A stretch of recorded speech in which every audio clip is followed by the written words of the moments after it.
Abdullah Rahman dari Universitas Negeri Jakarta, Prodi Pendidikan Kesejahteraan Keluarga, konsentrasi akomodasi perhotelan.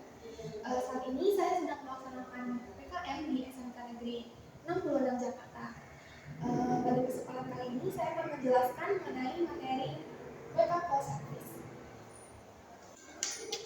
Baik, selanjutnya saya akan menjelaskan mengenai tujuan pembelajaran untuk materi wake up call service ini.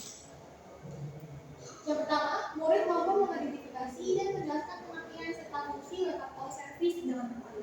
Yang kedua, murid mampu menganalisis dan memberi contoh etika dasar bertelepon setelah mengamati video pembelajaran dengan menyebutkan minimal 3 etika yang benar.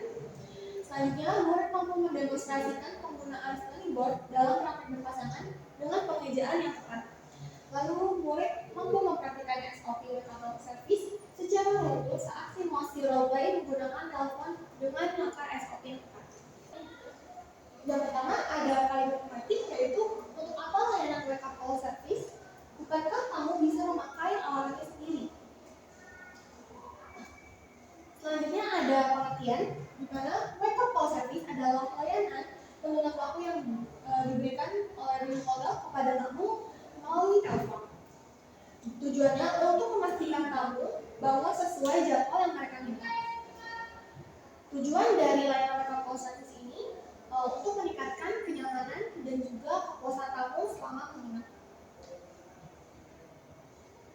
Ini adalah latar belakang dari wake up call service, yaitu banyak tamu hotel, terutama di hotel bisnis, yang memiliki jadwal penting seperti meeting, penerbangan, agenda bisnis, dan lain-lain.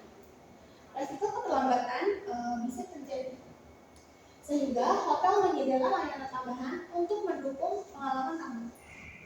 Wake up call menjadi standar operasional hotel untuk memastikan layanan yang proaktif dan personal. Selanjutnya ada manfaat. Yang pertama, membantu tamu bangun tepat waktu untuk jadwal yang penting seperti meeting dan penerbangan. Selanjutnya, meningkatkan kepuasan dan juga pengalaman tamu.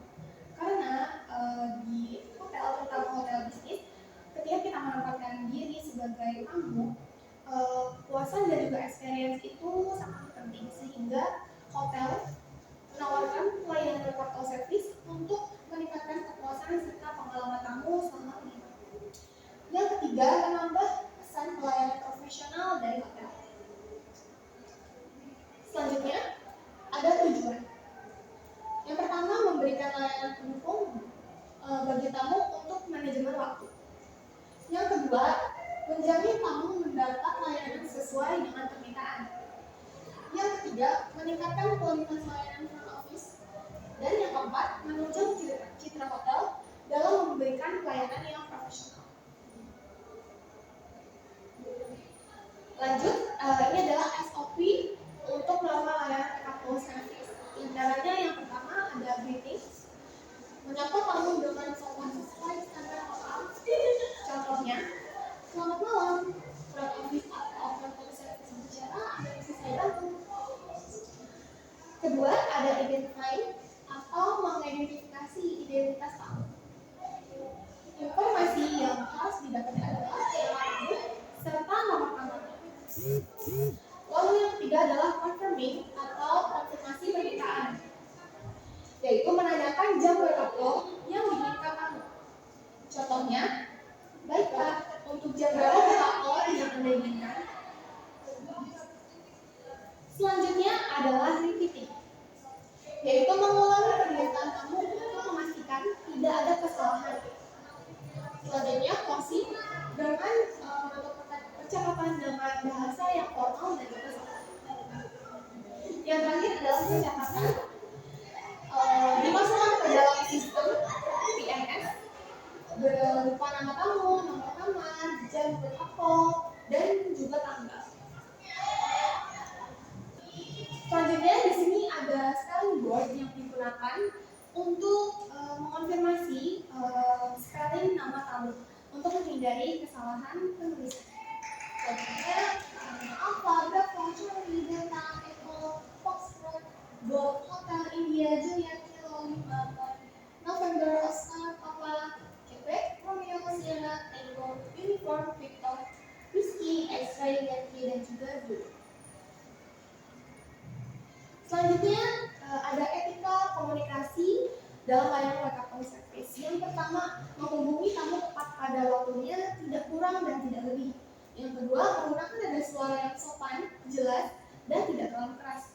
Selanjutnya, mengucapkan salam pembuka atau greetings, lalu mengonfirmasi apakah tamu sudah benar-benar terbangun dengan bahasa yang halus, lalu menutup percakapan dengan sopan, dan terakhir menjaga privasi tamu dengan tidak menanyakan hal-hal di luar kepentingan. Lalu ada hal yang sebaiknya dihindari. Yang pertama, menghubungi tamu sebelum atau sesudah waktu yang dijadwalkan. Yang kedua, menggunakan nada suara yang kasar, terlalu cepat, tidak jelas, atau tidak profesional. Lalu tidak melakukan follow up jika tamu tidak menjawab telepon. Berbicara terlalu panjang atau menanyakan informasi yang tidak relevan. Mengabaikan permintaan tamu dan juga mengganggu tamu dengan percakapan yang tidak perlu. Baik, selanjutnya untuk metode pembelajaran yang saya gunakan untuk materi ini adalah diantaranya ceramah melalui PowerPoint. Yang kedua melalui diskusi kelompok. Jadi nanti saya akan membagi murid ke dalam kelompok yang berpasangan. Tujuannya agar mereka berlatih secara berpasangan untuk melakukan dialog role-play layanan call service. Selanjutnya games interaktif. Jadi saya juga akan menggunakan games interaktif, yaitu games spelling board, di mana nanti murid akan dipilih secara random untuk spelling nama tamu menggunakan standar spelling board yang ada. Selanjutnya untuk media pembelajaran saya menggunakan PowerPoint. Di sini saya menggunakan Canva. Lalu yang kedua saya juga menggunakan video pembelajaran dari YouTube, di mana nanti saya akan menayangkan sebuah video layanan wake up call service, dan saya akan meminta murid untuk mengamati lalu memberikan pendapatnya mengenai video yang sudah saya tayangkan.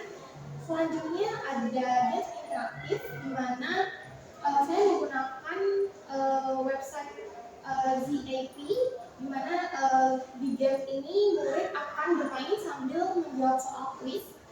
Lalu saya juga memakai alat praktik dan simulasi, yaitu telepon untuk murid bisa berlatih melakukan role-play menggunakan telepon asli. Selanjutnya untuk evaluasi. Evaluasi di sini saya menggunakan beberapa tahap. Yang pertama pada saat quiz, yang kedua saat diskusi kelompok, dan yang ketiga pada saat simulasi role-play. Untuk metode penilaian di sini saya menggunakan tiga. Yang pertama itu ada penilaian untuk dimensi profil lulusan. Untuk aspeknya dinilai, yang pertama ada penilaian kritis, yang kedua komunikasi, yang ketiga kolaborasi, dan yang keempat kreatif.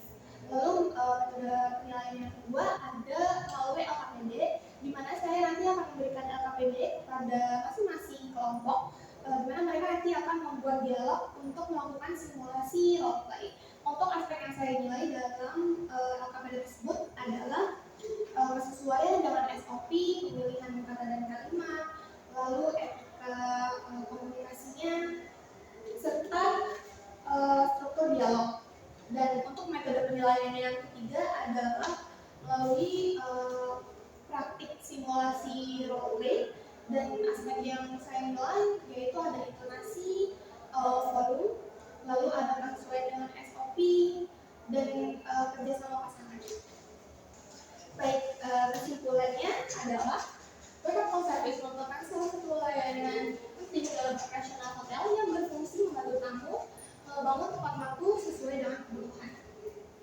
Sebagai bagian dari front office, layanan ini tidak hanya memberikan kenyamanan bagi tamu, tetapi juga mencerminkan profesionalitas serta kualitas pelayanan hotel. Dengan dukungan teknologi seperti PMS dan sistem PABX otomatis, wake up call dapat dilakukan secara lebih cepat, akurat, dan efisien. Materi pembelajaran kali ini saya akan berikan untuk